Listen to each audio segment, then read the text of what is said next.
नमस्ते भारत में खबरों का सिलसिला लगातार जारी है और इस बुलेटिन में बात उस आंदोलन की जिसके शोले तो जरूर शांत हुए हैं लेकिन चिंगारी नहीं बुझी है। अब इस आग में राजनीति की भी एंट्री हो चुकी है। आरआरबी एनटीपीसी परीक्षा के नतीजों को लेकर आज छात्रों ने बिहार बंद का ऐलान किया तो बिहार के ज्यादातर विपक्षी दलों ने बंद को अपना समर्थन दे दिया। यानी इस मुद्दे को लेकर आज का दिन और भी संवेदनशील रहेगा। दूसरी ओर पुलिस ने हिंसा को लेकर जांच तेज कर दी है। इस मामले में बिहार के कुछ कोचिंग सेंटर्स का नाम आ रहा है जिसमें मशहूर खान सर भी शामिल हैं। पुलिस अब इनके रोल की जांच कर रही है, लेकिन सवाल यह है कि क्या सिर्फ कोचिंग सेंटर के भड़काने पर ही छात्र भड़के या कुछ और भी कारण है।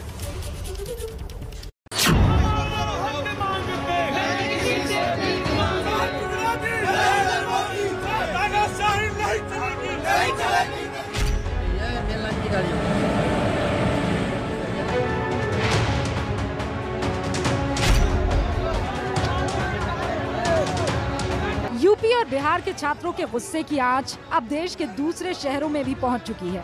हालांकि आग थोड़ी ठंडी जरूर हुई है, लेकिन तस्वीरें इस बात की गवाह है कि अभी बुझी नहीं है। मामला स्टूडेंट्स जैसे बड़े वोट बैंक का है, इसीलिए राजनीति की भी फुल एंट्री हो चुकी है।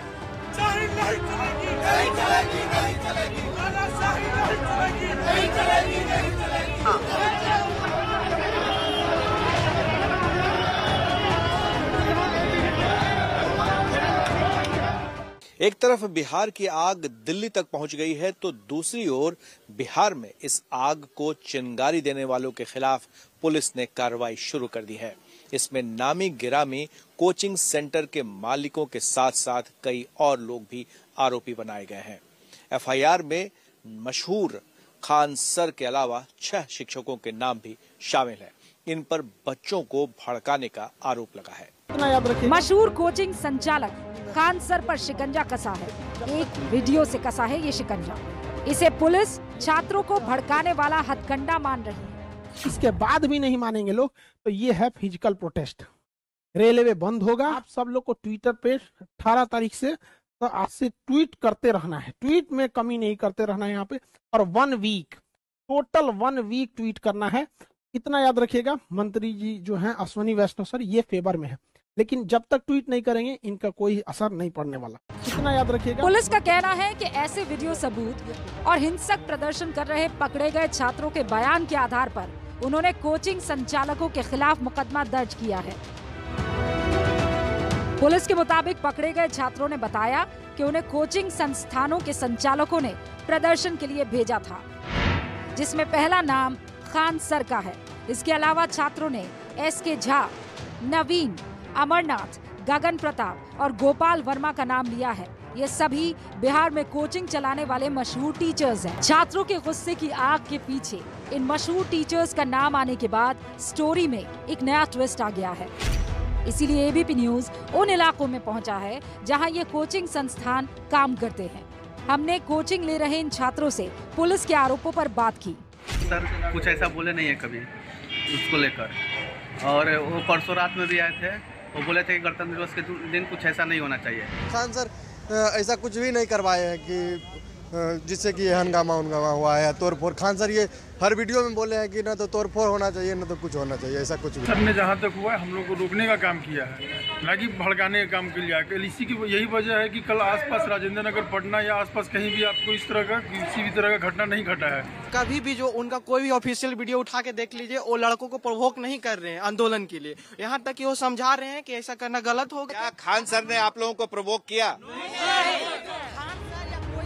साफ है कि छात्र टीचर्स के साथ है, लेकिन प्रशासन का कहना है कि वो कानून के मुताबिक ही एक्शन ले रहा है और टीचर्स को भी सफाई का मौका दिया जाएगा।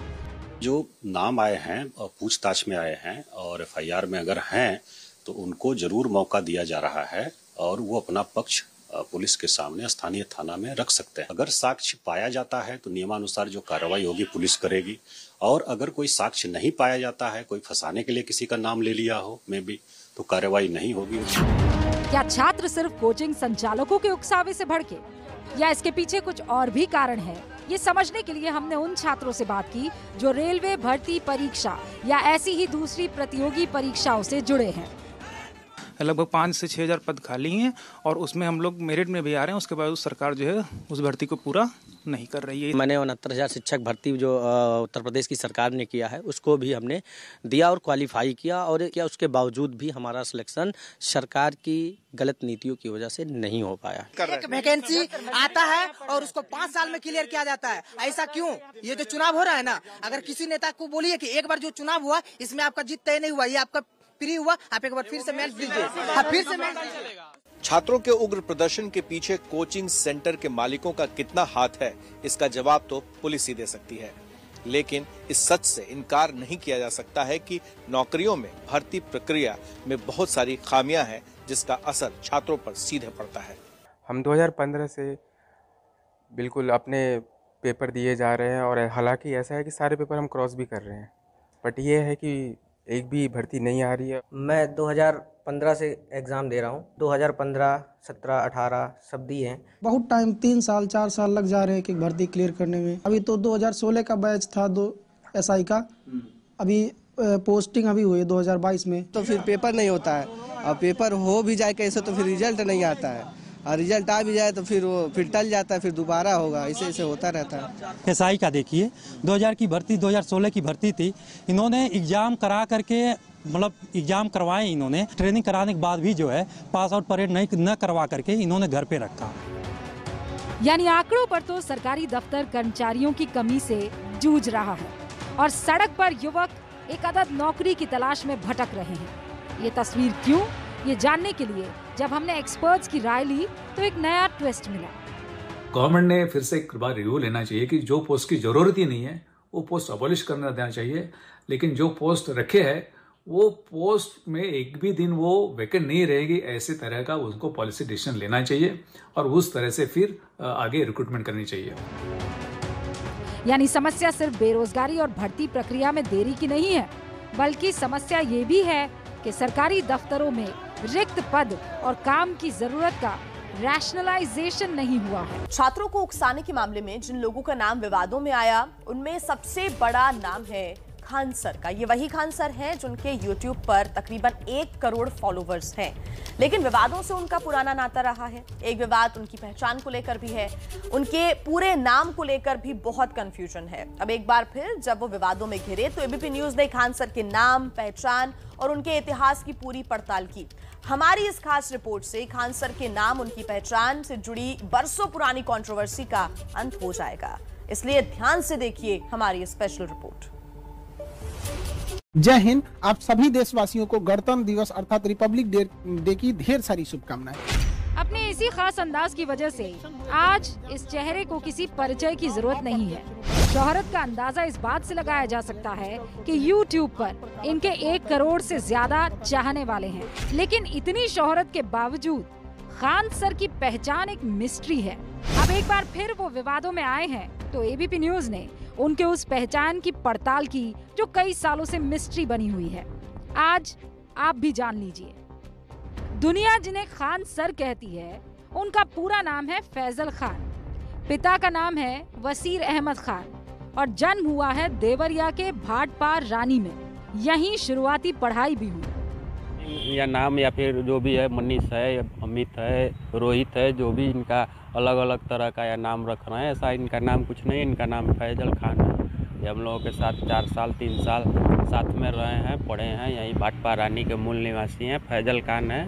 खान सर यानी फैजल खान 8वीं क्लास तक अपने गांव के स्कूल में पढ़े, जहां उनके दादा टीचर थे। एबीपी न्यूज स्कूल में पहुंचा जहां खान सर की पढ़ाई हुई। बहुत तेज तो नहीं थे, लेकिन अच्छे स्टूडेंट के रूप में थे, बहुत हंसमुख थे और कोई चीज जल्दी ग्रास्प कर लेते थे। एबीपी न्यूज ने फैजल खान के गांव में उनके बचपन के दोस्त से बात की तो उनसे जुड़े ताजा विवादों का भी जिक्र आया और ये सच भी है कि उनका भाई कई बार विवादों में आ चुका है। सबसे पहले एक विशेष समुदाय को पंक्चर बनाने वाला कहने पर वो विवादों में आए। इसके बाद पाकिस्तान में फ्रांस के राजदूत को लेकर उनका बयान विवादित हुआ। अब रेलवे भर्ती के छात्रों को उकसाने के मामले में भी नाम फैजल खान का आ चुका है। एबीपी न्यूज ने जब उनके गांव के दोस्तों से इन विवादों पर बात की तो वो भी इससे नाराज दिखे।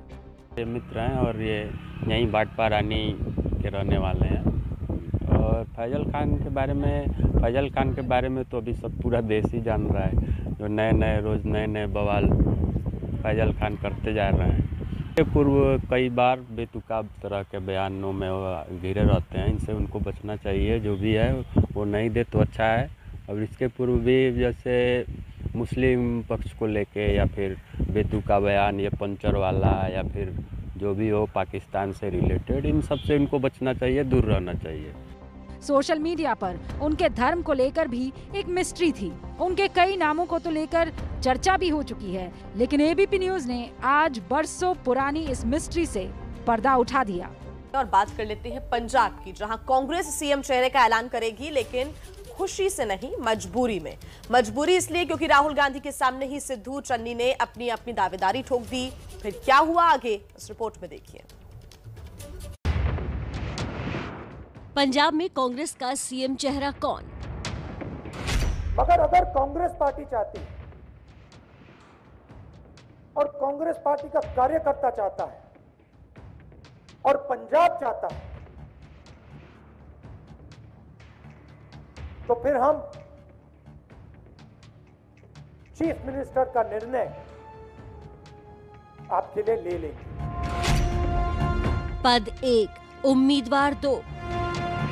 और अगली सरकार बनाने ਲਈ ਨੀਹਾਂ 'ਚ ਵੀ ਚਿਣਦੀ ਉਹ ਨਵਜੋਤ ਸਿੰਘ ਸਿੱਧੂ ਨੂੰ ਜੇ ਉਫ ਕਰ ਗਿਆ, ਲੇਕਿਨ ਨਿਰਣੇ ਲੈਣ ਦੀ ਤਾਕਤ ਦਈਓ, ਭਾਵੇਂ ਕੋਈ ਨਿਰਣਾ ਹੋਏ, ਬਸ ਦਰਸ਼ਨੀ ਘੋੜਾ ਨਾ ਬਣਾ ਦਿਓ, ਬਾਕੀ ਸਭ ਠੀਕ ਹੈ। 3 ਮਹੀਨੇ 111 ਦਿਨ ਮਿਲੇ ਹੈ, ਨਾ ਸੋਇਆ ਨਾ ਸੌਣ ਦਿੱਤਾ ਕਿਸੇ ਨੂੰ, ਤੇ ਜੇ 111 ਦਿਨ ਤੁਹਾਨੂੰ ਪਸੰਦ ਆਏ ਹੈ ਤਾਂ ਸਾਡੀ ਪਾਰਟੀ ਚਾਹੁੰਦੀ ਹੈ ਇਸ ਨੂੰ ਅਗਲੇ पूरा टाइम ਤਾਂ मिले। तो पंजाब में आपसी कलह की वजह से कैप्टन को खो चुकी कांग्रेस फिर उलझन में है। इस बार उसे नवजोत सिंह सिद्धू और सीएम चन्नी के बीच में किसी एक को चुनना है, लेकिन दोनों के बीच की लड़ाई कितनी तीखी है, इसकी झलक दिखी जालंधर में आयोजित राहुल गांधी की फतेह रैली में। सिद्धू ने यहां खुले मंच से राहुल के सामने सीएम चेहरे के ऐलान की मांग रख दी, साथ ही उस पर दावा भी ठोक दिया। ਅੱਜ ਪੰਜਾਬ ਦੇ ਲੋਕ ਪੁੱਛਦੇ ਆ ਕਿ ਭਾਈ ਇਸ ਏਜੰਡੇ ਨੂੰ ਲਾਗੂ ਕੌਣ ਕਰੂ, ਬੰਦਾ ਕਿਹੜਾ ਦਿਓਗੇ, ਚਿਹਰਾ ਕਿਹੜਾ ਦਿਓਗੇ, ਬੋਲੋ ਸਹੀ ਹੈ ਕਿ ਨਹੀਂ ਹੈ, ਕਿ ਇਹਨੂੰ ਲਾਗੂ ਕਰਨ ਵਾਲਾ ਕੌਣ ਹੋਊ। ਤੇ ਮੈਂ ਤੁਹਾਨੂੰ ਅੱਜ ਗਾਰੰਟੀ ਦਿੰਦਾ ਕਿ ਪੰਜਾਬ ਦੇ ਵਿੱਚ 70 ਸੀਟਾਂ ਦੇ ਨਾਲ ਕਾਂਗਰਸ ਦੀ ਸਰਕਾਰ ਬਣੇਗੀ साहब। सिद्धू की इस दावेदारी को मंच पर ही चुनौती मिली। सीएम चन्नी बोले, मुझे 111 दिन मिले, पूरा वक्त मिलेगा तो क्रांति कर देंगे। 3 ਮਹੀਨੇ 111 ਦਿਨ ਮਿਲੇ ਹੈ, ਨਾ ਸੋਇਆ ਨਾ ਸੌਣ ਦਿੱਤਾ ਕਿਸੇ ਨੂੰ, ਅਫਸਰਾਂ ਨੂੰ, ਤੇ ਜੇ 111 ਦਿਨ ਤੁਹਾਨੂੰ ਪਸੰਦ ਆਏ ਹੈ ਤਾਂ ਸਾਡੀ ਪਾਰਟੀ ਚਾਹੁੰਦੀ ਹੈ ਇਸ ਨੂੰ ਅਗਲੇ पूरा टाइम ਤਾਂ मिले। चन्नी यही नहीं रुके, शिकायत के अंदाज में नवजोत सिद्धू को कहा कि बाहर वालों को मौका ना दो तो वो हम पर सवाल उठाए। ਮੈਨੂੰ ਇਹਨਾਂ ਅਹੁਦਿਆਂ ਵਾਸਤੇ ਆਪਣੇ ਪੰਜਾਬ ਦਾ ਨੁਕਸਾਨ ਨਹੀਂ ਕਰਾ ਸਕਦਾ, ਮੈਂ अपनी पार्टी का नुकसान नहीं करा सकता। पंजाब की डिमांड है, दूसरिया पार्टियां वाले तंज कसदे कि इन्हां दी बरात दा लाड़ा कोई नहीं, ना आपसी लड़ाई है। मंच पर अपने दो नेताओं के बीच इस जुबानी जंग के बाद राहुल को भी बीच का रास्ता अख्तियार करना पड़ा। राहुल बोले, सीएम के चेहरे का ऐलान तो होगा, लेकिन कार्यकर्ताओं से पूछकर। साथ में ये नसीहत भी दी कि सिद्धू और चन्नी में से जो भी चुनाव में पार्टी का नेतृत्व करेगा, उसकी पूरी मदद दूसरे को करनी होगी। कांग्रेस पार्टी को पंजाब में कौन लीड करेगा, और दोनों ने मुझे आश्वासन दिया, 2 लोग तो लीड नहीं कर सकते, एक ही व्यक्ति लीड करेगा। और दोनों ने मुझे कहा, जो भी लीड करेगा कसम खा के दूसरा व्यक्ति अपना पूरा दम, अपनी पूरी शक्ति उसकी मदद करने में लगा देगा। चीफ मिनिस्टर का निर्णय आपके लिए ले लेंगे। कैसे लेंगे? अपने कार्यकर्ताओं से पूछकर। राहुल के इस ऐलान से माना जा रहा है कि कांग्रेस भी आम आदमी पार्टी की तरह ही सीएम चेहरे के चुनाव के लिए पंजाब की जनता के बीच रायशुमारी करेगी। वैसे सिद्धू और चन्नी को लेकर एक सर्वे एबीपी न्यूज और सी वोटर ने भी कराया है। हमने पंजाब के वोटरों से पूछा था कि कांग्रेस को किसके चेहरे पर चुनाव लड़ना चाहिए। इसके जवाब में 40% लोगों ने कहा चरणजीत सिंह चन्नी के चेहरे पर, 21% लोग सिद्धू के साथ दिखे। 27% वोटर ऐसे भी थे जो दोनों को सीएम उम्मीदवार बनाए जाने के पक्ष में नहीं थे, जबकि 12% ने कोई राय नहीं जाहिर की। जालंधर में ही मौजूद हमारे संवाददाता जैनेन्द्र कुमार ने भी जब सीएम चेहरे को लेकर कांग्रेस कार्यकर्ताओं से सवाल पूछा तो ज्यादातर लोगों ने चन्नी का ही समर्थन किया। किसको होना चाहिए पंजाब कांग्रेस में मुख्यमंत्री का चेहरा? सारे पंजाब दी मांग है जी, सीएम चन्नी साहब ही रिपीट होंगे। चन्नी साहब होना चाहिए। सर जो राहुल गांधी फैसला करेंगे चन्नी ठीक है जी। फैसला तो करेंगे। हाँ जी, वैसे लोग चन्नी चाहते हैं जी। चन्नी साहब। चन्नी साहब को बना। आप बताइए किसको? सिद्धू को बनाना चाहिए। इतने लोगों से हमने पूछा है, एक ने सिद्धू का नाम लिया है और 10 से ज्यादा लोगों ने चन्नी का नाम लिया है। कुर्सी पे लेके आया जाए, उसको स्ट्रगल नहीं करनी पड़े, उसको बताना नहीं पड़े कि मैं चीफ मिनिस्टर। कुछ वक्त पहले पंजाब चुनाव के लिए कांग्रेस ने जो कैंपेन वीडियो जारी किया था, उसमें भी चन्नी को चुनाव का चेहरा बनाए जाने का इशारा था। आपको बता दें कि सिद्धू और कैप्टन में झगड़े के बाद कांग्रेस ने दलित चेहरे को सीएम बनाकर पंजाब में नई राजनीति का ऐलान किया था, लेकिन अब फिर से सिद्धू की दावेदारी ने कांग्रेस को परेशानी में डाल दिया है और इससे विपक्ष भी जमकर भुना रहा है। राहुल गांधी जी आज आए, बड़ी लेट आए। चुनाव का माहौल काफी दिन से चल रहा है, तो मैं समझता हूं कि वो शायद शक्ल दिखाने लायक भी नहीं है, क्योंकि पिछली बार कांग्रेस ने जितने वादे किए थे एक भी वादा पूरा। उन्होंने कहा था हर घर नौकरी देंगे, वो नहीं दी। उन्होंने कहा था स्मार्टफोन देंगे बच्चों को, वो भी नहीं दिया। उन्होंने कहा था बुढ़ापा पेंशन बढ़ाएंगे, वो भी नहीं बढ़ाई। एक भी वादा पूरा नहीं किया। अब क्या मूल है कि वो जनता के बीच में जाए। देखिए, यूपी में आज दूसरे चरण के नामांकन का आखिरी दिन है। शिवपाल सिंह यादव भी पर्चा भरेंगे, लेकिन सबसे बड़ी बात यह कि भतीजे से शिवपाल को अपनी पुरानी सीट तो मिल गई, पर शिवपाल को अपनी पार्टी का चुनाव चिन्ह नहीं मिला। सवाल है, चाचा भतीजे की पार्टी में आखिर ये कैसा गठबंधन है? 5 साल बाद यूपी की राजनीति में जब चाचा भतीजे की ये साथ वाली तस्वीर सामने आई, तभी से इस सवाल उठ रहे हैं कि समाजवादी पार्टी और चाचा शिवपाल सिंह की प्रगतिशील समाजवादी पार्टी के बीच गठबंधन हुआ है या फिर शिवपाल की पार्टी का विलय हो गया है। दिलचस्प है कि ये सवाल अब भी बना हुआ है। कहने को तो अखिलेश कहते हैं कि चाचा की पार्टी से गठबंधन हुआ है, समाजवादी पार्टी और उनकी पार्टी का गठबंधन हुआ है, पर सवाल है कि ये कैसा गठबंधन है। प्रगतिशील समाजवादी पार्टी के मुखिया शिवपाल सिंह यादव खुद का चुनाव अपनी पार्टी के सिंबल पर नहीं लड़ रहे। जी हां, आज जसवंत सिंह सीट से शिवपाल सिंह यादव नामांकन भरने जा रहे हैं, लेकिन बड़ी बात यह है कि शिवपाल समाजवादी पार्टी के चुनाव चिन्ह पर चुनाव लड़ेंगे। इसे शिवपाल सिंह की सियासी मजबूरी कह सकते हैं, क्योंकि ऐन चुनाव से पहले भतीजे ने उनके सामने कोई दूसरा विकल्प नहीं छोड़ा है। आपको बता दें कि शिवपाल जसवंत नगर विधानसभा सीट से 5 बार के विधायक है और इस सीट से उनका ये छठा चुनाव होगा। जसवंत नगर सीट पर 1967 में मुलायम सिंह यादव पहली बार विधायक बने थे। इसके बाद मुलायम लगातार 7 बार विधायक बनने में कामयाब रहे। फिर मुलायम सिंह यादव ने लोकसभा का रुख कर लिया। तब 1996 में भाई शिवपाल को चुनावी मैदान में उतारा। तब से शिवपाल यादव 5 बार विधायक चुने जा चुके हैं और छठी बार चुनाव लड़ने के लिए एक बार फिर आज सुबह 11:30 बजे के करीब नामांकन दाखिल करेंगे। आज ही यूपी विधानसभा के दूसरे चरण के लिए नामांकन दाखिल करने की आखिरी तारीख भी है। लिहाजा दूसरी पार्टियों के भी कई धुरंधर आज अपना नामांकन भरेंगे। नामांकन पत्रों की जांच 29 जनवरी तक होगी और 31 जनवरी नाम वापस लेने की आखिरी तारीख है। दूसरे चरण में 14 फरवरी को उत्तर प्रदेश के 9 जिलों की 55 सीटों पर चुनाव है। ये जिले हैं सहारनपुर, बिजनौर, अमरोहा, मुरादाबाद, रामपुर, संभल, बरेली, बदायूं, शाहजहांपुर। ये सभी पश्चिमी यूपी के जिले हैं, जहां आजकल बड़े बड़े नेताओं का धुआंधार प्रचार चल रहा है। यूपी के तमाम धुरंधर नेता भी पश्चिमी यूपी के प्रचार के मैदान में कूद पड़े हैं और डोर टू डोर कैंपेन चला रहे हैं। हालांकि जिस कोरोना के कारण डोर टू डोर कैंपेन को प्रचार का विकल्प बताया गया है, उसमें आज से बड़ी राहत मिलने वाली है। उम्मीदवार अब छोटी छोटी रैलियां भी कर सकेंगे। आज से उम्मीदवारों को फिजिकल रैली करने की भी छूट। पहले चरण का चुनाव लड़ रहे उम्मीदवार 28 जनवरी से सभाएं कर सकते हैं। दूसरे चरण का चुनाव लड़ रहे उम्मीदवार 1 फरवरी से 12 फरवरी तक चुनावी सभा कर सकते हैं। लेकिन शर्त है कि 500 लोगों से ज्यादा की भीड़ नहीं होनी चाहिए। चुनाव आयोग ने 22 तारीख को इस राहत का ऐलान कर दिया था। हालांकि चुनावी रैलियों, रोड शो, पद यात्रा या जुलूस पर 31 जनवरी तक पाबंदी लागू है, जिस पर 31 जनवरी को एक बार फिर चुनाव आयोग विचार करेगा और अपना फैसला सुनाएगा।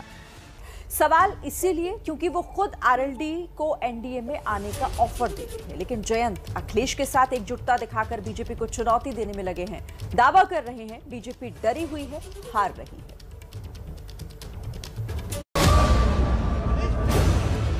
मैं कोई चवन्नी हूं जो ऐसे करके मैं पलट जाऊंगा। जयंत ने बीजेपी को ये जवाब देकर वोटरों के साथ साथ समाजवादी पार्टी को भी बड़ा संदेश दिया कि गठबंधन एकजुट है। इसी संदेश के साथ आज अखिलेश और जयंत पश्चिमी यूपी के 2 बड़े जिले मुजफ्फरनगर और मेरठ में एक साथ पहुंचेंगे। दोनों नेता आज 2 साझा प्रेस कॉन्फ्रेंस करेंगे। दोपहर 1 बजे मुजफ्फरनगर में तो 3 बजे मेरठ में अखिलेश और जयंत प्रेस कॉन्फ्रेंस करेंगे।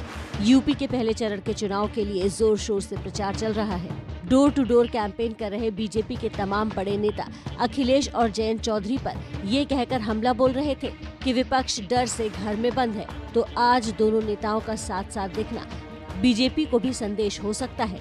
आरएलडी मुखिया जयंत चौधरी मुजफ्फरनगर में जी जान से प्रचार कर रहे हैं। तो मुजफ्फरनगर में इस वक्त हम मौजूद हैं, जहां पर आरएलडी के अध्यक्ष जयंत चौधरी का प्रचार जोर शोर से चल रहा है। ये जो तस्वीरें आप देख रहे हैं, ये तमाम आरएलडी के कार्यकर्ता हैं जो उनके समर्थन में यहाँ पहुंचे हैं और सामने तस्वीरों में अभी आपको वो दिखाई भी देंगे। प्रचार करने के लिए पहुंचे हैं, मुजफ्फरनगर की अलग अलग विधानसभाओं में पहुंच रहे हैं। अगर मुजफ्फरनगर जिले की बात करें तो विधानसभा की 6 सीटें यहाँ है। पहले ही चरण में यहाँ मतदान होना है। ऐसे में चुनाव प्रचार में उनकी एंट्री के बाद उनका जो रुख है बेहद आक्रामक है बीजेपी के प्रति, क्योंकि वो हर सभा से खुले तौर पर कह रहे हैं कि अब तक जो वोटों का बंटवारा बीजेपी कर रही थी वो इस बार बिखरने नहीं देना है। खुद अमित शाह उन्हें बीजेपी में आने का न्योता दे चुके हैं, लेकिन वो बीजेपी पर एक के बाद एक हमले कर रहे हैं। प्रचार के दौरान एबीपी न्यूज ने उनसे बात की तो जयंत ने किसानों को लेकर जाट वोटरों तक की मांग के साथ बीजेपी को घेरा। ये एक जाति के विषय पे मैं क्या बोलूं, ये तो बीजेपी के पैतरे हैं। किसानों में एकता बनी है और सिर्फ जाटों का सवाल नहीं, किसान वर्ग का सवाल है। किसान मजदूर को साथ लेके हम चलना चाहते हैं। बात बात पर आपको न्योता देना, ये आप क्या समझते हैं? ये उनको डर सता रहा है। पश्चिमी उत्तर प्रदेश में जो उनकी जमीन खिसक रही है उसे संभालने की कोशिश है और कुछ नहीं। ऐसा कुछ नहीं है। एक आध सीट पर जो लोग टिकट मांगते हैं, जब टिकट नहीं मिलता वो विरोध करते हैं, एक आध दिन फिर बात मान जाते हैं। इस क्षेत्र का यही मिजाज रहा। यहाँ पंचायती लोग हैं पहले से ही, लेकिन जब उन्होंने मुझे पगड़ी बांधी और चौधरी बनाया तो फैसले भी निभाएंगे। जिले में विधानसभा की 6 सीटें हैं। 2017 के चुनाव में बीजेपी ने मुजफ्फरनगर जिले में क्लीन स्वीप किया था। इस जिले में आरएलडी का अच्छा खासा प्रभाव माना जाता है, लेकिन बावजूद इसके इस बार 6 में से 4 सीटों पर आरएलडी के सिंबल पर एसपी के उम्मीदवार चुनाव लड़ रहे हैं। मुजफ्फरनगर में एसपी और आरएलडी ने तमाम विरोध के बावजूद सभी 6 सीटों पर हिंदू उम्मीदवारों को मैदान में उतारा है, ताकि बीजेपी को ध्रुवीकरण करने की कोशिश से रोका जा सके। इस समय एक बहुत बड़ा सदमा लोगों को पहुंचा था। लोग उससे सबक सीख के आगे बढ़ना चाहते हैं। दंगे की भाषा बोलने वालों को सबक सिखाएगी मुजफ्फरनगर की जनता। ये वही इलाका है जहां जाट, गुर्जर समेत मुस्लिम समुदाय के लोग भी खेती किसानी से जुड़े हैं। यही वजह है कि जब केंद्र सरकार के 3 कृषि कानूनों के खिलाफ सड़कों पर उतरने की बारी आई तो जाट मुस्लिम कंधे से कंधा मिलाकर साथ खड़े नजर आए। 2013 से पहले यही जाट और मुस्लिम वोटरों का गठजोड़ यहां हार और जीत तय करता था, लेकिन 2013 के दंगे के बाद हालात बदलते गए। 2014 और 2019 के लोकसभा चुनाव और 2017 के विधानसभा चुनाव में यहां बीजेपी ने बाजी मार ली, लेकिन सवाल है कि क्या इस बार किसानों के विरोध के बल पर जयंत बीजेपी के खिलाफ बाजी पलट पाएंगे। और अब दिल्ली वासियों के लिए राहत से जुड़ी हुई खबर, क्योंकि कोरोना के कड़े नियमों में अब बड़ी ढील मिली है। अब बिना ऑड इवन के रोजाना दुकान, शॉपिंग मॉल्स खोलने का आदेश जारी हो चुका है, तो साथ ही कर्मचारी ऑफिस भी जा सकेंगे। शर्त यह है कि ग्रेड 1 के 100% कर्मचारी ऑफिस आएंगे। ग्रेड 1 के नीचे के कर्मचारी 50% क्षमता के साथ ऑफिस जा सकेंगे। वही कमाने का दिन होता है, वैसे कमाने के दिन तो सारे संडे होते हैं। तो हम लोग बहुत ज़्यादा खुश हैं। सारे दुकानदार सुरेंद्रनगर मार्केट के सारे खुश हैं। दिल्ली में कारोबारियों ने राहत की सांस ली है तो आम लोग भी खुश नजर आ रहे हैं, क्योंकि दिल्ली में डीडीएमए की ओर से कल जो बैठक हुई उसमें कई बड़े फैसले लिए गए। दिल्ली को वीकेंड कर्फ्यू से मिली आजादी, यानी शनिवार रविवार को भी बाजार खुलेंगे।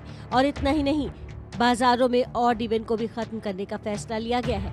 मतलब दिल्ली के बाजार पूरी क्षमता के साथ खुलेंगे, लेकिन नाइट कर्फ्यू अब भी जारी रहेगा। तो शादी समारोह में 200 लोगों तक के शामिल होने की इजाजत मिली। रेस्टोरेंट और सिनेमा घर भी 50% क्षमता के साथ खुलेंगे। इस फैसले के बाद दिल्ली के सरोजनी नगर मार्केट में चहल पहल लौटी है। लोगों की भीड़ बढ़ने की उम्मीद है। खरीदारी और कारोबार बढ़ने की उम्मीद जगी है। दुकानदार काफी खुश हैं। वीकेंड कर्फ्यू को अब खत्म कर दिया जाएगा, यानी कि शनिवार रविवार को जो कर्फ्यू दिल्ली के मार्केट्स में रहते थे अब उसको खत्म कर दिया जाएगा। साथ ही साथ ऑड इवन की तर्ज पे जो दुकानें खुलनी बंद होनी थी कोरोना को देखते, वो भी बंद कर दिया जाएगा, यानी कि सारी दुकानें अब खुलेंगी। साथ साथ सिनेमा हॉल और अन्य तरह के पब्लिक प्लेसेस को भी 50% की क्षमता से खोला जाएगा। डीएम ने, मैडम ने आके हमारे जनपद मार्केट को अवार्ड दिया है कि सबने वैक्सीन लगा ली पूरी मार्केट में, और सब लोग आप देखेंगे सबने मास्क लगाए हुए हैं यहाँ पे। तो ये हम बहुत खुश हैं कि सैटरडे संडे भी खुलेगी हमारे लोगों की बिजनेसेस। सबको उम्मीद थी अब लॉकडाउन खत्म हो जाना चाहिए, वीकेंड भी खत्म होना चाहिए, क्योंकि काम है नहीं मार्केट में। अब उसके थ्रू अगर कुछ होता है अब तो कस्टमर थोड़ा बढ़ेगा। अभी दुकानदारों का कहना है कि वीकेंड कर्फ्यू खत्म होने से उनके कारोबार पर 50 से 70% तक पॉजिटिव असर पड़ेगा। तो सरकार के इस फैसले को लेकर आम लोग भी बड़ी राहत महसूस कर रहे हैं, खासकर वो वर्ग जो सिर्फ वीकेंड के दिन ही अपने घर से बाहर निकल पाता है, बाकी दिन ऑफिस के रोजमर्रा के काम में व्यस्त रहता है। हमारे पास पूरी जिंदगी हमारी वीकेंड्स पे होती है, तो बाकी तो हम लोग मजदूर होते हैं, पता ही है आपको, 10 to 5, 10 to 9 चलता है। तो हमारे लिए तो ये आज हाफ डे जैसे मुझे लेके आना पड़ा। अगर ये वीकेंड पे नहीं खुलेगा तो हम लोग तो बर्बाद ही हो जाएंगे। जाहिर है ताज़ा फैसले के बाद दिल्ली के बाजारों में तो रौनक लौटेगी, लेकिन दिल्ली में कोरोना दोबारा न लौटे, इसके लिए दुकानदारों और ग्राहकों को जिम्मेदारी भी निभानी होगी। सभी को कोविड प्रोटोकॉल का कड़ाई से पालन करना होगा और करवाना भी होगा। दिल्ली से संवाददाता मेघा सिंह की रिपोर्ट। एक ही दिन में 3 अलग अलग वारदातों ने पश्चिम बंगाल की कानून व्यवस्था पर भी सवाल उठा दिया है। एक रिपोर्ट आपको दिखाते हैं 3 वारदातों की पूरी कहानी क्या है।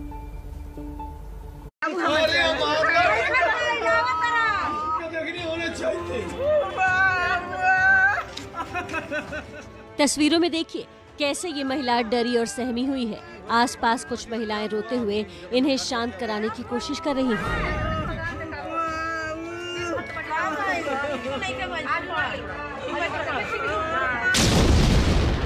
ये तस्वीरें बंगाल के दक्षिण 24 परगना के हाली शहर के जगन्नाथ घाट की हैं, जहां गुरुवार को हुए बम धमाके ने सबको हैरान कर दिया। धमाका इतना जोरदार हुआ कि जमीन पर 2.5 फीट का गड्ढा हो गया। इस ब्लास्ट में एक 19 साल के लड़के की मौत भी हो गई। इस वारदात के बाद इलाके में दहशत है। पुलिस के मुताबिक ये ब्लास्ट गंगा नदी के किनारे छिपा कर रखे गए बम से हो सकता है। फिलहाल फॉरेंसिक टीम जांच में जुटी है, लेकिन इसको लेकर बीजेपी और तृणमूल कांग्रेस ने एक दूसरे पर साजिश के आरोप लगाए हैं। अब आपको धमाके की एक और तस्वीर दिखाते हैं, जो पश्चिम बंगाल की राजधानी कोलकाता के चर्चित सॉल्ट लेक इलाके की है। जिस समय 24 परगना में धमाका हुआ, तकरीबन उसी समय सॉल्ट लेक में भी धमाका हुआ। यहाँ भी ब्लास्ट काफी जोरदार था। सॉल्ट लेक में हुए धमाके में एक महिला बुरी तरह झुलस गई। धमाके की आवाज इतनी तेज थी कि आसपास की इमारतों के शीशे टूट गए। अब आपको हावड़ा की एक तस्वीर दिखाते हैं, जहां एक पब के बाहर गोलीबारी में पब का एक स्टाफ घायल हो गया। जमीन पर दिख रहे ये निशान वारदात की गवाही दे रहे हैं। घटना हावड़ा के दोमजुर इलाके के नेशनल हाईवे 6 पर स्थित पब में घटी। पुलिस सूत्रों के मुताबिक 3 अज्ञात हमलावरों ने पब पर फायरिंग की है। हमलावर जबरदस्ती पब में जाना चाहते थे। इसी बात को लेकर पब के स्टाफ से कहासुनी हो गई और अज्ञात हमलावर गोलियां दागकर फरार हो गए। घायल पब स्टाफ को कोलकाता के अस्पताल में भर्ती कराया गया है। पश्चिम बंगाल में घटी इन तीनों घटनाओं ने बंगाल की राजनीति को काफी गर्मा दिया है। बीजेपी और टीएमसी एक दूसरे पर हमलावर हैं, लेकिन एक ही दिन हुए इन 3 वारदातों ने कानून व्यवस्था पर सवालिया निशान खड़े कर दिए हैं।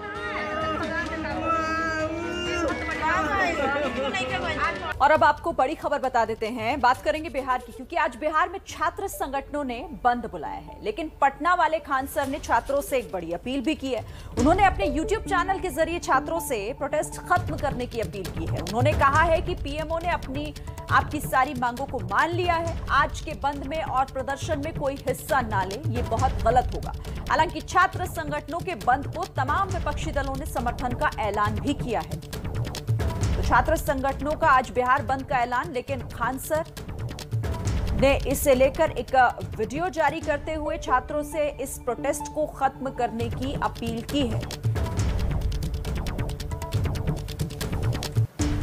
और आपको सुनवाएंगे खान सर ने क्या अपील की है छात्रों से, लेकिन उससे पहले इस वक्त की बड़ी खबर आपको बता दें। बिहार बंद को लेकर पटना से सटे हाजीपुर में प्रदर्शन हो रहा है, शुरू हो गया है। यहां आरजेडी के विधायक मुकेश रोशन की अगुवाई में गांधी सेतु को जाम करने की कोशिश हो रही है। यह पुल पटना को हाजीपुर से जोड़ता है और तस्वीरें हम आपको दिखा रहे हैं। समस्तीपुर में छात्रों का यह विरोध प्रदर्शन शुरू हो चुका है और हाजीपुर में आरजेडी ने प्रदर्शन शुरू कर दिया है। बिहार में छात्र संगठनों ने पहले बंद का आह्वान किया था। तमाम विपक्षी दलों ने इस बंद को अपना समर्थन दे दिया है और बिहार बंद में अब छात्रों का प्रदर्शन शुरू हो गया है। हाजीपुर में आरजेडी ने यह प्रदर्शन शुरू कर दिया है। इस वक्त बड़ी जानकारी हम आपको दे रहे हैं। गांधी सेतु के पास आरजेडी के नेताओं ने उस पुल को अब जाम करने की कोशिश शुरू कर दी है। पटना और हाजीपुर को जोड़ता है गांधी सेतु। यहां पर देखिए आरजेडी के विधायक हैं मुकेश रोशन, उनकी अगुवाई में गांधी सेतु को जाम करने की ये पूरी कोशिश हो रही है। डर इस बात का था कि कहीं छात्रों के इस आंदोलन का, छात्रों के इस विरोध का एक तरीके से राजनीतिकरण ना हो जाए, और वही दिखाई दे रहा है क्योंकि तमाम विपक्षी दलों ने छात्रों के इस बंद को अपनी ओर से समर्थन तो दे दिया और अब आगे भी वही दिखाई दे रहे हैं। आरजेडी के विधायक मुकेश रोशन की अगुवाई में गांधी सेतु को जाम करने की कोशिश हो रही है। तो आज बिहार बंद का ऐलान किया गया और देखिए तस्वीरें भी अब निकलकर सामने आने लगी हैं। लेकिन इन सब के पहले आज खान सर ने एक वीडियो जारी करते हुए छात्रों से अपील की है। क्या अपील की है आपको सुनाते हैं। जय हिंद। देखिए, सारे स्टूडेंट के लिए, जो भी रेलवे के स्टूडेंट है, उनके लिए एक आवश्यक सूचना है। आपकी सारी मांगों को रखा गया है, हम आपकी सारी दुविधाओं को अब क्लियर करते हैं।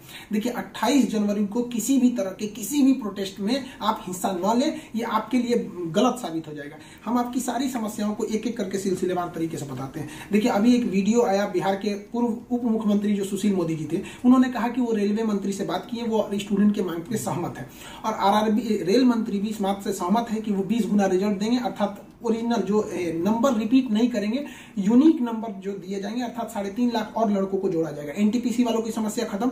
ग्रुप डी वालों की जो समस्या थी, उनके लिए CBT 2 को जो अचानक जोड़ा गया था, उस पर भी वो सहमत हो गए, इसे भी हटा देंगे वहां पर। इस पर प्रधानमंत्री का भी इंटरफेरेंस था, जिस वजह से ये आसानी से हुआ। अब बातों को समझिए, इसमें गलती रेल मंत्री या प्रधानमंत्री की ओर से नहीं थी, इसमें गलती आरआरबी की ओर से थी। आरआरबी को स्टूडेंट की समस्याओं से मतलब नहीं था और आरआरबी भी कुछ चीजों से जूझ रही थी। उसको इतने बड़े एग्जाम को कंडक्ट कराने के लिए कोई कंपनी जल्दी नहीं मिल रही थी। लेकिन कुछ लोगों का कहना है कि ये राज्यों में हो रहे चुनाव के मद्देनजर ऐसा डिसीजन लिया है, ये गलत है। देखिए, ये किसी टीचर या स्टूडेंट का स्टेटमेंट नहीं है, ये पॉलिटिकल मोटिवेटेड स्टेटमेंट है। हम बताते हैं क्यों ऐसा नहीं होगा, रेलवे को अपनी बात क्यों माननी पड़ेगी। क्योंकि ये जो संशोधन और कमेटी बनाई गई है और ये जो डिसीजन लिया गया है कि 20 गुना रिजल्ट और CBT 2 ग्रुप डी से हटाया जाएगा, ये रेल मंत्री का डिसीजन है और इसमें पीएमओ इन्वॉल्व है, न कि आरआरबी का। अगर आरआरबी का रहता तो आरआरबी मनमानी करती, लेकिन उसके ऊपर पीएमओ का डेडलाइन है। पीएमओ जिस डेट को दे दी, उसको हर हाल में मानना है। इसलिए आपकी हर मांग को मान लिया गया है। आप किसी भी तरह का कल कोई प्रोटेस्ट नहीं करेंगे, क्योंकि जब आप प्रोटेस्ट करेंगे तो उसके बीच में कोई दूसरा आदमी भी आके वायलेंस कर देगा। आरा में जो ट्रेन जला दी गई या फिर गया में ट्रेन जला गई, क्या विद्यार्थी कह सकता है कि उसके आड़ में किसी दूसरे ने नहीं किया हो? करेगा कोई भी, भुगतेंगे स्टूडेंट। आपके लिए हम खड़े हैं बाबू, आपकी हर मांगों को हम शुरू से ही उठाते हैं। लेकिन जब हम वहां जाते हैं मंत्रालय में बात करने के लिए या बोर्ड ऑफिस में बात करने के लिए, तो वहां हम क्या जवाब देंगे किसी हिंसा का? वो यही पूछेंगे ना, जब बातें मान ली गई है तो आप क्यों हिंसा कर रहे हैं? तो इसलिए आप कल किसी भी तरह का, एक कह रहा है कोई भारत बंद होगा, क्यों भैया? आपकी स्टूडेंट की मांग हो गई, खत्म कहानी। अब आप पढ़ाई पे ध्यान दीजिए, ऐसे किसी भी और फेक न्यूज अफवाहों पे ध्यान नहीं दीजिए। कुछ भी जो यूट्यूब वाले हैं कुछ भी लिख देते हैं, ऐसे चीजों से आप बचिए। किसी भी डिस्ट्रिक्ट का कोई भी लड़का कल कोई भी प्रोटेस्ट या वायलेंस नहीं करेगा। हम कोई भी शिक्षक, हम हो या कोई टीचर, सारे टीचर परेशान हैं कि कल के प्रोटेस्ट को कैसे भी रोकिए। सारे टीचर से भी कहते हैं कि आप लोग तत्काल वीडियो रिलीज कीजिए कि कल कोई भी स्टूडेंट किसी भी डिस्ट्रिक्ट का हो।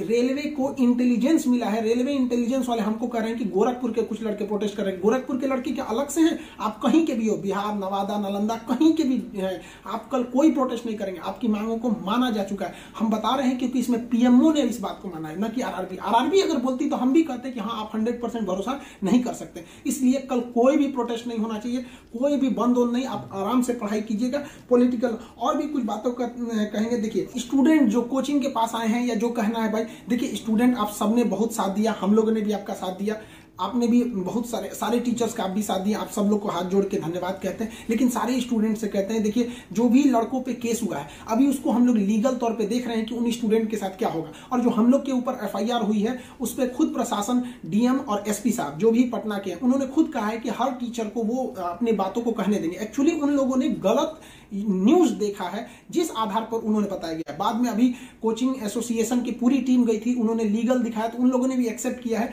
कि वो हम बातों को समझेंगे। जब हम लोग वहां बातें करेंगे तो बताएंगे, आगे हम लोग पे क्या एक्शन लिया जाता है वो हम आपको बताएंगे। हम आपके साथ हैं, आप लोग हमेशा रहिए। आप लोग के देखिए हम आपकी हर बात को उठाते हैं, लेकिन अभी हमारे ऊपर सबसे बड़ी जिम्मेदारी है कि 28 तारीख को कुछ नहीं होना चाहिए, क्योंकि अगर 28 तारीख को कुछ होगा तो फिर हमको जवाब देना ही नहीं बन पाएगा, क्योंकि आपकी हर बातों को मान लिया गया। हाँ, हमारी गिरफ्तारी या किसी टीचर की गिरफ्तारी होगी कि नहीं होगी, एफआईआर वापस होगा कि नहीं होगा, ये सारी चीजें जब हम वहां बैठेंगे प्रशासन पे जो डिसीजन होगा हम आपको बता देंगे।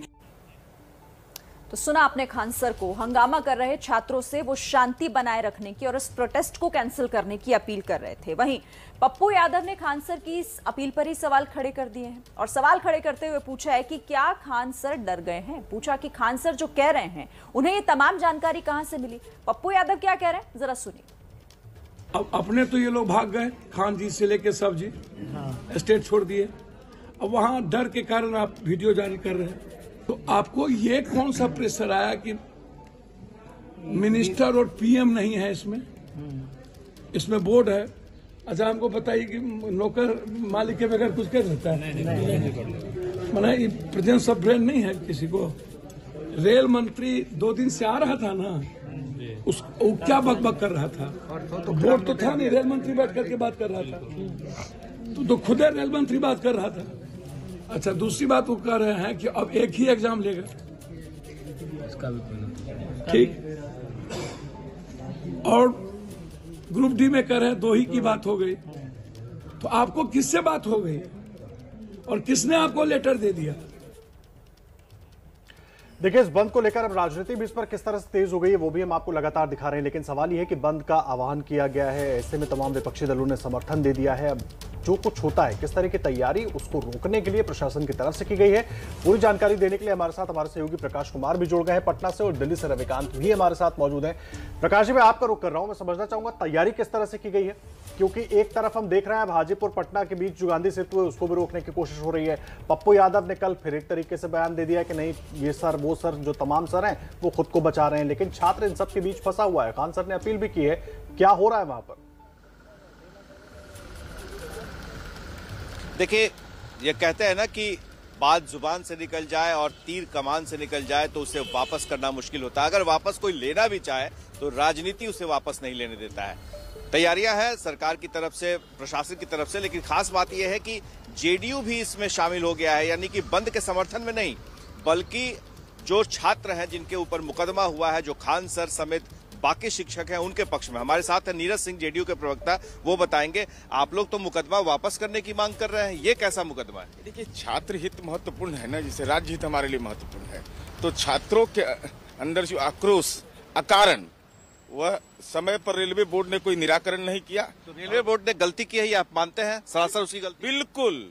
बिल्कुल गलती है। नहीं तो आखिर आपने जो 2019 में आप विज्ञापन लाते हैं, 2022 में परीक्षा फल देते हैं, उसमें भी त्रुटि रहती है। आप तो पप्पू यादव इस पर राजनीति कर रहे हैं, वो सड़क पर निकल गए, चारों तरफ जाम हो रहा है, यातायात बाधित करने की कोशिश की जा रही है। नहीं, हम तो आदरणीय रेल मंत्री जी से आपके माध्यम से अनुरोध करेंगे कि जो भी मुद्दे हैं उन मुद्दों पर जो कमेटी बनाने की बात है उसके जो मापदंड हैं। सवाल बंद को लेकर है ना, इस पर राजनीति क्यों शुरू हो रही है? अब तो भाई राजनीति तो महत्वपूर्ण चीज है ना, छात्र राजनीति के बिना नहीं रह सकते। देश राजनीति के बिना नहीं सकता, और निराकरण भी कौन करेगा? राजनीतिक तंत्र ही करेगा ना, कि कोई दूसरा करेगा। राजनीति के बिना कहाँ दिशा तय हो? लग रहा है कि छात्रों के समर्थन में पार्टी के नेता? देखिए, ऐसा सवाल है, किसी के भविष्य के साथ पूरे छात्रों का भविष्य का मतलब देश का भविष्य, और ऐसी परिस्थितियों में छात्रों के पक्ष में खड़ा नहीं होना अपने आप में अपराध है। ये भाई हमारी भूल होगी। आप समझ रहे हैं कि ये चुनाव का वक्त है यूपी में, इसलिए सुशील मोदी जो बीजेपी के नेता है वो सामने आते हैं और वो कहते हैं कि बोर्ड ने सारी बातें मान ली है और अब सिर्फ फॉर्मेलिटी बच गई है।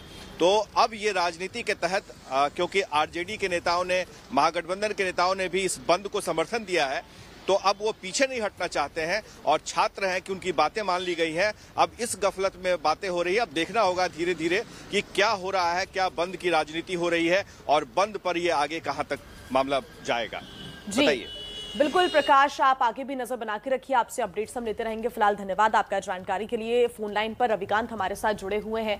रविकांत, हालांकि खान सर ने और बाकी जो कोचिंग इंस्टीट्यूट्स हैं उन्होंने तो कह दिया कि मांगे पूरी हो गई हैं, तो इस बिहार बंद का कोई मतलब नहीं रह जाता, इस आंदोलन का कोई मतलब नहीं रह जाता, लेकिन इस बंद के मद्देनजर कोई चेंजेस हुए हैं? ट्रेनों की आवाजाही क्या वैसे ही रहेगी शेड्यूल के अनुसार या फिर कोई चेंजेस नजर आते हैं? देखिए, रेलवे की ओर से ट्रेनों का आवागमन पर कोई अभी चेंज के लिए नहीं कोई आदेश आया है, लेकिन अगर ये आंदोलन होता है, जैसे कि रेलवे लगातार अपील कर रही है कि रेल न रोका जाए, पहले रेलवे की ओर से एक धमकी भी दी गई थी, एक नोटिस तक जारी कर दिया गया था कि अगर कोई छात्र तोड़फोड़ में संलग्न पाया गया, उसके वीडियो की जांच करेगी कमेटी। जो कमेटी गठित की गई है उसको ये दायित्व भी दिया गया है कि वो वीडियो की जांच करे।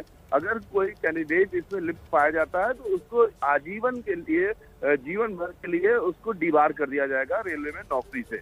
इसके बाद भी रेलवे ने लगातार अपील की है और ये कहा है कि चूंकि हमने कमेटी गठित कर दी है, 4 मार्च के तक रिपोर्ट भी आ जाएगी कमेटी की, इसलिए कोई आंदोलन न करे। लेकिन उसके बावजूद अगर आंदोलन होता है और रेल रोकी आती है तो करीब 2 दर्जन ट्रेनें ऐसी हैं जो इस रूट पे चलती हैं जो प्रभावित हो सकती हैं।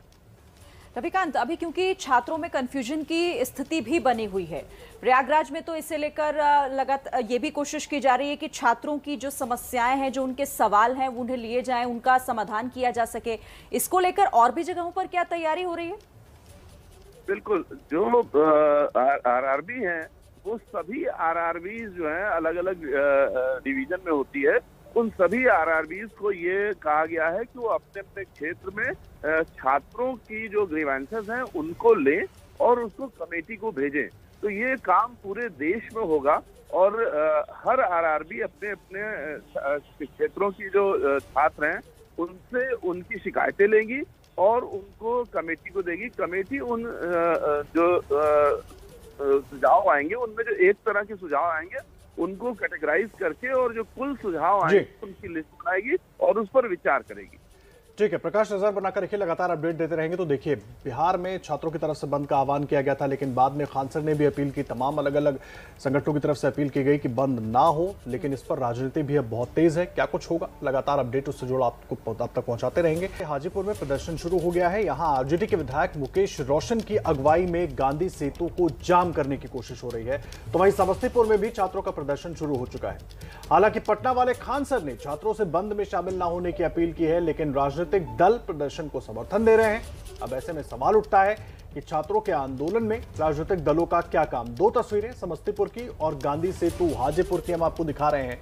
गांधी सेतु को जाम करने की कोशिश आरजेडी विधायक मुकेश रोशन की तरफ से की जा रही है। हालांकि पहले छात्रों की तरफ से बंद का आह्वान किया गया था, लेकिन बाद में खुद खान सर ने, पटना वाले खान सर ने छात्रों से अपील की, बाकायदा वीडियो जारी करके कि आरआरबी और पीएमओ ने उन मांगों को मान लिया है जिन मांगों पर तमाम ये दिक्कतें, ये बवाल खड़ा हुआ था। तो ऐसे में धरना प्रदर्शन का कोई मतलब नहीं, लेकिन अब इस पर राजनीति भी तेज हो गई है। पप्पू यादव अब इन टीचरों पर ही सवाल उठा रहे हैं जिन्होंने इस धरने को ना करने की अपील की है। तो आपको बड़ी खबर इस वक्त बता दें, छात्रों की बिहार बंद को लेकर पटना में अब सियासत शुरू हो गई है। पटना वाले खान सर ने छात्रों को बंद में शामिल ना होने की अपील की है। उन्होंने कहा है कि केंद्र सरकार ने छात्रों की सारी मांगें मान ली है, ऐसे में विरोध प्रदर्शन करने की कोई जरूरत नहीं है। लेकिन राजनीतिक दल प्रदर्शन करने के लिए अब सड़कों पर उतर चुके हैं। कुछ तस्वीरें भी सामने आई हैं। जन अधिकार पार्टी के अध्यक्ष पप्पू यादव अब खान सर समेत शिक्षकों पर ही सवाल उठा रहे हैं। हाजीपुर में आरजेडी और जेएपी के कार्यकर्ता प्रदर्शन कर रहे हैं, तो समस्तीपुर में भी प्रदर्शन जारी है। तस्वीरें भी आपको हम दिखा रहे हैं। हाजीपुर बिहार की तस्वीरें, जहां पर अब ब्रिज को रोकने की कोशिश, पुल को रोकने की कोशिश यहां पर की जा रही है। गांधी सेतु पर ही धरना प्रदर्शन हो रहा है। और समस्तीपुर बिहार की तस्वीरें भी आपको हम दिखा रहे हैं, जहां पर छात्र बैनर पोस्टर लेकर सड़कों पर उतर चुके हैं। प्रदर्शन शुरू हो चुका है, लेकिन इसके पहले ही यूट्यूब पर वीडियो जारी कर खान सर ने अपील की है छात्रों से कि आप क्योंकि मांगें मान ली गई हैं तो प्रदर्शन का, आंदोलन का कोई मतलब नहीं रह जाता। एक सवाल और ये कि राजनीतिक दलों का अब इस प्रदर्शन में क्या काम, लेकिन अब बिहार में इसको लेकर जमकर सियासत हो रही है और यही वजह है कि तमाम सियासी दल अब प्रदर्शन में उतर चुके हैं। और जैसा कि बिहार बंद का ऐलान किया है, वो तस्वीरें भी अब सुबह से आना शुरू हो चुकी हैं। जय हिंद। देखिए, सारे स्टूडेंट के लिए, जो भी रेलवे के स्टूडेंट है, उनके लिए एक आवश्यक सूचना है। आपकी सारी मांगों को रखा गया है। हम आपकी सारी दुविधाओं को अब क्लियर करते हैं।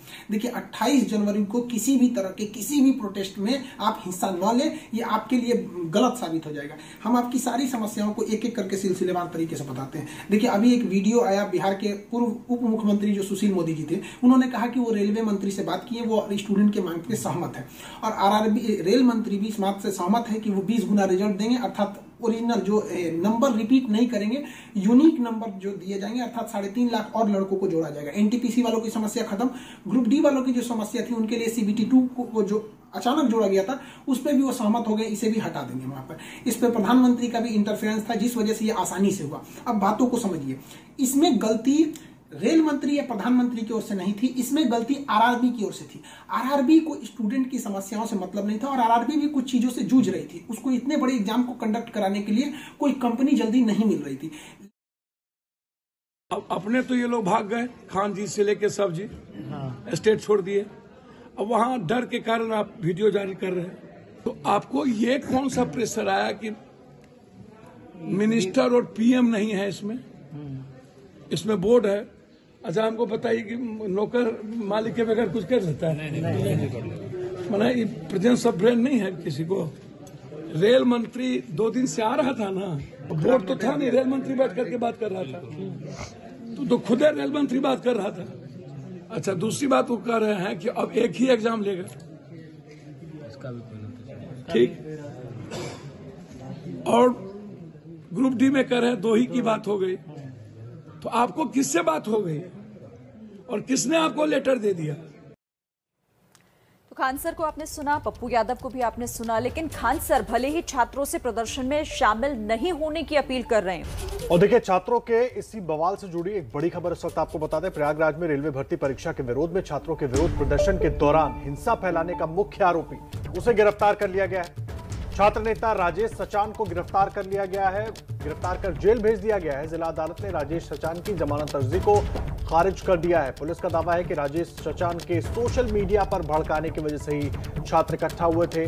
पुलिस अब राजेश सचान का पॉलिटिकल कनेक्शन भी खंगाल रही है। मोहम्मद मोइन जुड़ गए हमारे साथ, हमारे सहयोगी। मोहम्मद मोइन, क्या मिल रही है जानकारी पूरी? देखिए, 25 जनवरी को प्रयागराज में जो हिंसा हुई थी, जो हंगामा हुआ था, उसमें पुलिस ने 3 लोगों के खिलाफ नामजद मुकदमा दर्ज किया था, जबकि 1000 से ज्यादा अज्ञात लोगों के खिलाफ केस दर्ज किया गया था। तो 2 नामजद लोगों को पहले ही गिरफ्तार कर लिया गया था, जिसे पुलिस मुख्य आरोपी बता रही है। राजेश सचान नाम का जो छात्र नेता है, उसे भी कल देर शाम गिरफ्तार कर लिया गया, जेल भेज दिया गया। और पुलिस का कहना है कि राजेश सचान का पॉलिटिकल कनेक्शन है, वो उसे तलाश रही है और जिन लोगों के साथ कनेक्शन सामने आएगा, वो पॉलिटिकल पार्टी के जो पदाधिकारी होंगे, जो नेता होंगे, उनके खिलाफ भी मुकदमा दर्ज किया जाएगा, उनकी भी गिरफ्तारी की जाएगी। लेकिन अभी ये पुख्ता तौर पर नहीं कहा जा सकता है कि उसके किसके साथ संबंध है। अफसरों का ये कहना है कि इस मामले में जांच चल रही है और जांच पूरी होने के बाद ही आगे की कार्रवाई की जाएगी। ठीक मोइन, बहुत धन्यवाद आपका जानकारी के लिए। जो भी अपडेट होगा आपसे हम लेते रहेंगे। फिलहाल अब बात कर लेते हैं चुनाव की। उत्तराखंड की सभी 70 विधानसभा सीटों पर 14 फरवरी को चुनाव होने वाले हैं और इसके लिए नामांकन का आज है आखिरी दिन। हरीश रावत भी आज लालकुआं से नामांकन भरेंगे, जबकि सीएम पुष्कर सिंह धामी ने कल खटीमा सीट से अपना नामांकन पर्चा भरा। और इसी रिपोर्ट में सीएम धामी पर खटीमा की जनता की आखिर राय क्या है वो जानने की कोशिश करते हैं। इन्हीं दो चेहरों के बीच अब की बार उत्तराखंड की ताज की लड़ाई मानी जा रही है। सीएम पुष्कर सिंह धामी ही बीजेपी का चेहरा है, तो बगैर सीएम कैंडिडेट ऐलान के भी कांग्रेस हरीश रावत के इर्द गिर्द चुनाव लड़ रही है। उत्तराखंड में आज नामांकन का आखिरी दिन है। हरीश रावत दोपहर 2:30 बजे के करीब अपना पर्चा भरेंगे। वो नैनीताल की लालकुआं सीट से चुनाव लड़ रहे हैं। इस बार हरीश रावत की सीट को लेकर कांग्रेस में कंफ्यूजन भी दिखा, जब पार्टी ने नई लिस्ट जारी कर हरीश रावत की सीट को रामनगर से बदलकर लालकुआं कर दिया। लेकिन दूसरी तरफ बीजेपी खेमे में कोई कंफ्यूजन नहीं। पुष्कर सिंह धामी अपनी पुरानी सीट खटीमा से चुनाव लड़ रहे हैं। धामी ने कल ही अपना पर्चा भर दिया है। खटीमा यूं तो उत्तराखंड के तराई इलाके की एक सामान्य सीट थी, लेकिन कुछ महीने पहले राज्य की राजनीति में जो बड़ी घटना घटी, इस सीट को वीआईपी बना दिया। पुष्कर सिंह धामी 2012 से 2017 का चुनाव इसी सीट से लड़े। 2017 के चुनाव में उन्होंने 2700 वोटों से जीत हासिल की थी। एक बार फिर धामी खटीमा सीट से चुनावी मैदान में है। सवाल है, क्या इस बार जीत का अंतर बड़ा होगा, क्योंकि 2022 के चुनाव में वो बतौर मुख्यमंत्री चुनाव लड़ रहे हैं। इस सवाल पर खटीमा की जनता क्या सोचती है, कितनी मजबूती से वो धामी के साथ खड़ी है, ये जानने के लिए एबीपी न्यूज की टीम खटीमा पहुंची। सीधे क्षेत्र के लोगों से जाना कि सीएम धामी के जीतने के कितने चांस हैं। धामी जी का ज्यादा प्रचार प्रसार लग रहा है। खटीमा से तो लगता है कि धामी का अच्छा प्रभाव है। कांग्रेस की ओर से बीसी कापड़ी धामी के खिलाफ खड़े हैं। 2017 में भी धामी और कापड़ी में ही मुकाबला हुआ था। मुख्यमंत्री जी को तो यही समझ में नहीं आया होगा। अभी आप पूछेंगे कि आप 24 बार 20 बार खटीमा आए, अपने 6 महीने के कार्यकाल में आपने खटीमा को दिया क्या? खाली जाम। लोगों के लिए सोचते तो खटीमा के हर गांव में आज पोल लाइट लगी होती। अभी आप जाइएगा, फाइबर फैक्ट्री से मुख्यमंत्री जी घर के दरवाजे तक लगी है।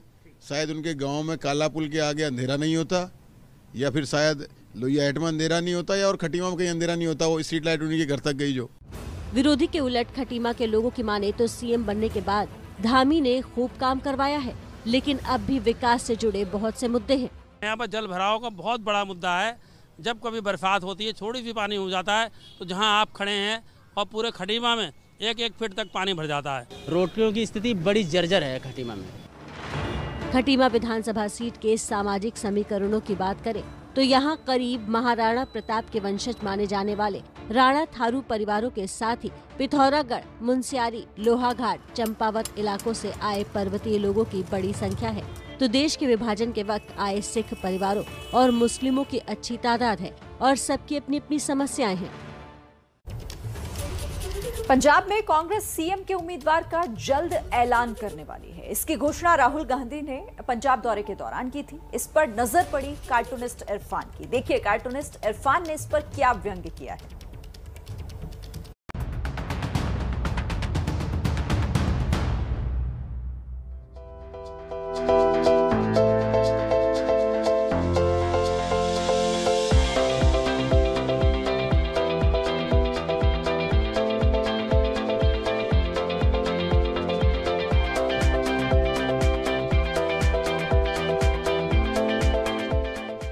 दो इंजन की सरकार वाली बात तो समझ में आती है, लेकिन 2 गार्ड हो और 1 इंजन हो, ये बात बिल्कुल भी समझ में नहीं आती है। अब देखिए पंजाब में सिद्धू और चन्नी नाम के 2 गार्ड हैं, जहां पर एक जब हरी झंडी देता है तो दूसरा लाल झंडी देता है। ऐसे में गाड़ी कैसे आगे बढ़ेगी राहुल जी? और इसी के साथ नमस्ते भारत के आज के सफर में फिलहाल इतना ही। कल फिर होगी आपसे मुलाकात।